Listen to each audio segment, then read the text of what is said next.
In a story where we have multiple universes, dozens of alien races, and a main cast that consists of literal gods, Dragon Ball has a surprisingly small scale, and I don't think it's intentional. The thing that prompted this is the 28 planet statement. You guys might already know about this, but back in Super, the Supreme Kai stated that there's only 28 planets in Universe 7 with intelligent life. And I was wondering if this is actually realistic in the universe, and I started looking back at every planet we've seen. Yes, I know it's stupid, but I wanted to try. Everyone else agrees that this is a weird statement. And yeah, there's been a ton of threats in Universe 7 and a lot of planets wiped out, but 28 planets with life? Are the gods really that incompetent? Or is this statement just something that doesn't hold a lot of water? Because the sense of scale is just completely out of whack for the writers. And honestly, I think it's the latter.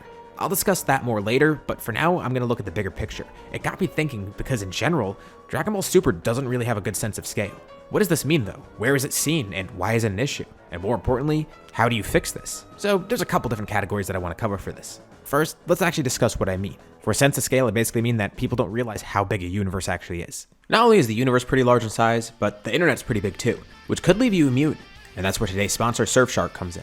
Surfshark gives you a virtual private network, aka a VPN, which has a multitude of uses, not only keeping you safe on the internet, but even expanding what you can do on the internet. As someone who likes to travel a good amount, keeping my info safe is a pretty big priority. And whenever I'm on a public network, Surfshark is a huge help because it covers up everything I do and allows me to stay safe. They even have extra services such as Surfshark Antivirus, scanning your device and giving it real-time protection from viruses. But outside of the security aspect, it's going to give you some pretty great powers. For example, on a lot of streaming websites, there's actually a lot of content that's locked away, things you can't view due to your country.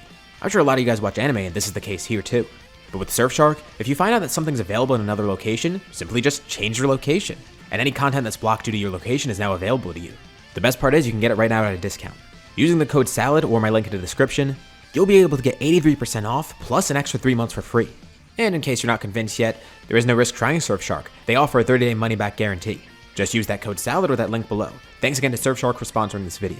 So back to what I mentioned before, some people don't recognize how big a fictional universe truly could be, especially the ones we see in Dragon Ball, considering they're different from our own. And with the characters we're dealing with, it is kind of important to comprehend that scale. If you don't represent it properly, it makes everything feel a lot smaller, a lot more insignificant. And it makes statements like these happen where they don't really make sense. Maybe it was completely intentional, but with everything else surrounding Super, I don't really think it is. We have characters that are supposed to be universe busters. We have 12 different universes. And we have all these large-scale fights, but everything feels incredibly small. So where do we even see this lack of scale? First, let's begin with the actual fights. There are some pretty cool fights in Super, but a lot of them feel very contained. Disregarding the 2 tournament arcs, because that's pretty obvious that they're going to be contained, there's only really 2 arcs where I feel like we have very large-scale fights. The Moro arc and the Granola arc. And these fights actually utilize space travel pretty properly. Yeah, there are sections that are pretty localized, but when you think about it, these arcs encompass a lot of the universe. There's sequences in each where people are just hopping planets. It happens with Moro's crew, and it happens when Goku's fighting Gas, for example. And even in the Moro arc, there's Goku's final fight with Moro where they're going all around Earth. And there are instances of this too in other parts, like in Battle of Gods, for example, when Beerus and Goku are fighting all around Earth. That kind of is good, but a lot of other arcs just feel very localized, which isn't really a problem until it happens for every arc, for a series of characters that are supposed to be that strong. Resurrection F, it's just a fight on a cliff. But that story's already kind of boring already, so how about Goku Black, for example? I mean, Goku Black and Zamasu are going across universes and timelines. It should be pretty expansive, right? Well, not really. Most of the arc just takes place on either the Sacred World of Kaizen Universe 10, Earth in the present timeline, or a single destroyed city in the future timeline with some outskirts of it. We're told all these other things happen across the universe and these timelines, but we never actually see too much of it. Broly, it was touted as a space opera. But all we got was a recap of what happened with Planet Vegeta, we got some scenes on Vampa, and a fight in a snowy part of Earth. Superhero, it's just the Red Ribbon Army base. And again, this isn't a huge problem, but you can get a little more creative with the locales for these fights. Every fight seems to take place on a small, localized area of Earth. And especially for something like Zamasu, it would be great if we saw how truly expansive the threat was. Another good scene, for example, is when Beerus and Champa are fighting in the manga. They're going around the entire universe causing havoc. And it feels like a really large-scale fight, which would be nice to see a lot more of. And that kind of leads me into my next section, which is going to be talking about feats. So with the characters as strong as they are, you would think they'd have more impressive feats, but in Super we don't really see too many of that. And I know it's not like Goku and Vegeta are going to go around destroying planets and stuff. Obviously they're not going to be doing that. But for the villains, we don't really see too much of it either. We're told these guys have the power to destroy a universe, and there's occasional big feats like when Goku was shaking the entire world of Void. And obviously Moro effortlessly draining planets of their energy and destroying them. And this leads back to my last video about Dragon Ball Super power scaling, which you can check out here, I'll link it above. Go on, I know you want to. But back there I was discussing how absurd Dragon Ball power scaling was, mainly for Super, And another big reason for that absurdity is because we know how strong these characters are, but we rarely get to see it in scale. Of course, all these fighters are fighting with ki control. They're not just going to accidentally destroy planets just from powering up. There has to be some level of them controlling their ki. But there definitely could be other instances of showing how strong they are. Back to that example of Goku versus Moro, them fighting so quickly around Earth. It's a huge scale fight without being too destructive. Goku versus Gas too, a fight taking place across the entire universe, and they're not needing to destroy everything, it just shows how quick they are. And it gives a nice sense of their power too, especially the way they're fighting. And a lot of cool different environments. Or Gogeta versus Broly, them breaking through different dimensions. Fights like these are really good to show how strong these characters truly are. We could definitely see a lot more of these crazy feats in Super if they make the fights larger scale. It doesn't need to involve destruction, it just needs to involve some sort of large scope. Some sort of unique choreography. And kind of like the last video, I don't want to make it seem like I'm shitting on Super the entire time, because I do like Super. This is just a constructive criticism of how to make it more enjoyable. But let's compare it to Z, for example. The characters in Z were much weaker than they were in Super, but the fight seemed like a lot larger scale at some points. With Namek, everyone's traversing the entire planet so quickly. The fight between Goku and Frieza eventually involves the planet actually being destroyed. Or we have the Buu saga, how quickly Buu is able to wipe out everyone on Earth, or how effortlessly he destroys planets. Even in the beginning of the series, for example, in the anime, we get to see how easily Frieza destroys a planet. With one finger, he blows up the entirety of planet Vegeta.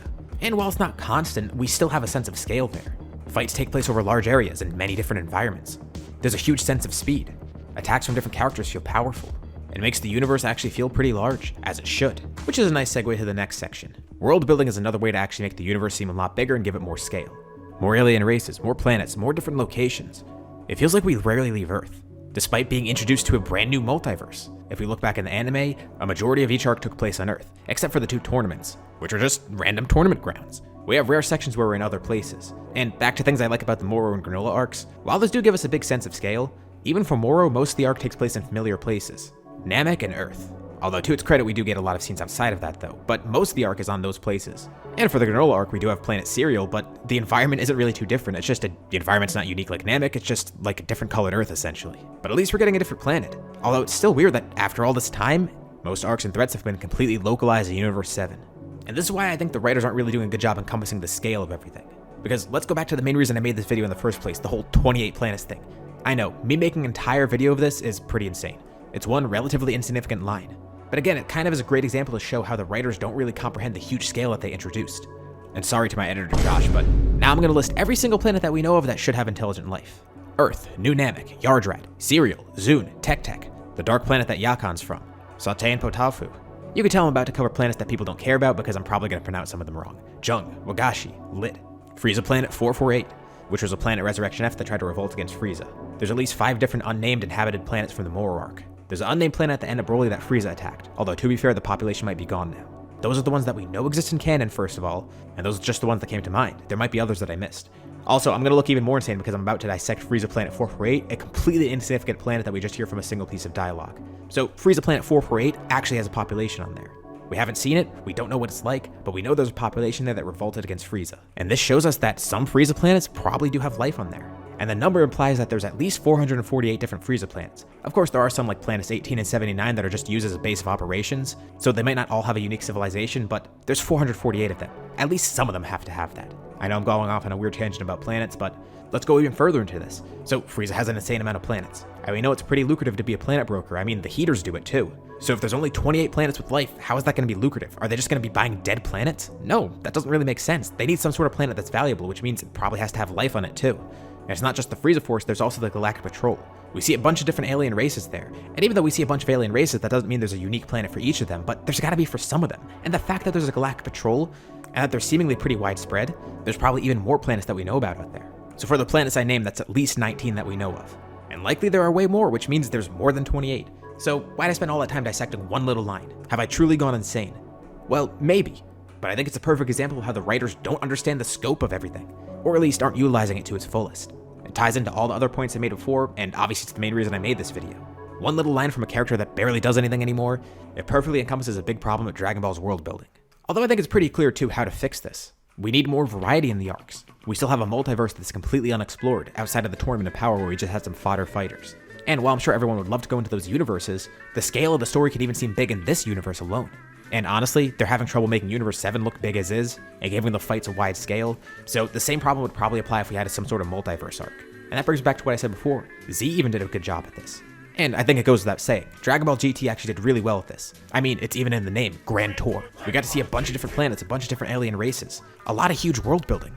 It felt like there was a large scale. I personally do actually like GT, and I know people give it a lot of flack, but give credit where credit's due. It did a pretty good job of giving a nice sense of scale there. Not to say it did it flawlessly, and not to say it didn't have its own problems either, but still. It made the universe feel large, it made it feel lived in. There were fights that felt large scale too. And with Super supposedly having a larger scale, I hope that it starts to do the same thing. Me bringing up Z and GT isn't just to put Super down, it's actually to show that the series is capable of this. And yeah, I know, people might not care about this as much as I do, and Super does have other problems it has to address, but I think it does make for an interesting discussion to at least bring this up. It can add so much to the story. It seems like a pretty insignificant thing, but when you think about it, there's so much that this can do to actually improve the story, improve the world building, improve all the lore, improve the quality and choreography of the fights. Scale plays a role in everything here. There are so many different aspects of the series that'll be affected by this, in a good way. A better sense of scale and a better showcase of that, as long as it's implemented well, it could really help breathe new life into the series. And I know you power scalers will probably love this too. Having a larger scale means better feats for you guys to talk about. Speaking of that too, if you like this video, you'll probably like my last video about Dragon Ball Super's power scaling. But what are you guys' thoughts? It is a discussion video after all, so start discussing. Do you agree? Do you disagree? Are you optimistic or pessimistic? Let me know what you guys think below. As usual, be sure to drop a like and subscribe if you haven't already. It really does help with the channel. But thank you for watching, and I'll see you on my next video.